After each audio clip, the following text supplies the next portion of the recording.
Marami sa atin ang uminom ng gamot na nabibili ng walang reseta, kilala sa tawag na over-the-counter or OTC drugs. Ito ay mga gamot na pwede nating bilhin para sa mga karaniwang sakit tulad ng ubo, sipon, lagnat at sakit ng ulo. Pero alam niyo ba kung paano gamitin ang mga ito ng ligtas at tama? Ang unang hakbang sa ligtas na paggamit ng gamot ay ang pagbabasa ng label.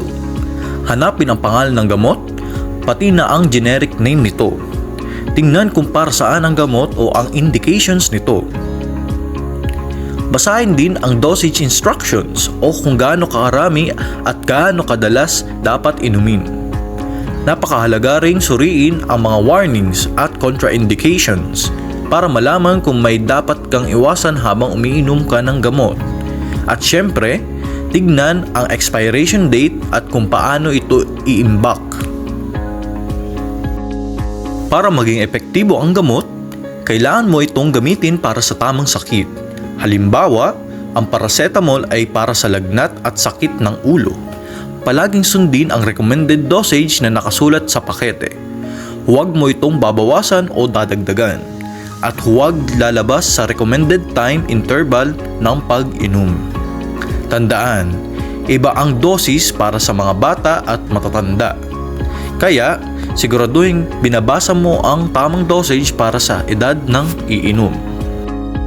Normal na makaranas ng ilang mild na side effects kapag uminom ng gamot. Halimbawa, ang antihistamines ay nakakaantok at ang ilang pain relievers ay maaaring magdulot ng iritasyon sa tiyan. Pero kung makaranas ka ng malubhang allergic reactions tulad ng pamamaga ng labi o mukha, pangangati, o hirap sa paghinga, itigil agad ang pag-inom at humingi ng tulong medikal.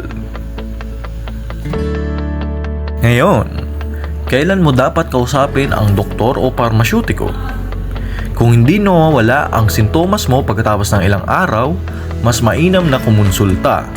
Importante ring humingi ng payo kung ikaw ay buntis, nagpapasuso, may iba pang sakit o uminom ng ibang gamot. At syempre, kapag may malubha kang side effects, huwag mag-atubiling humingi ng tulong. Para sa ligtas na paggamit ng gamot, tandaan ang mga ito. Basahin at unawain ang label bago uminom, sundin ang tamang dosis, alamin ang posibleng side effects, kumonsulta sa mga health professional kung kinakailangan. Tandaan, ligtas na paggamit ng gamot nagsisimula sa tamang kaalaman.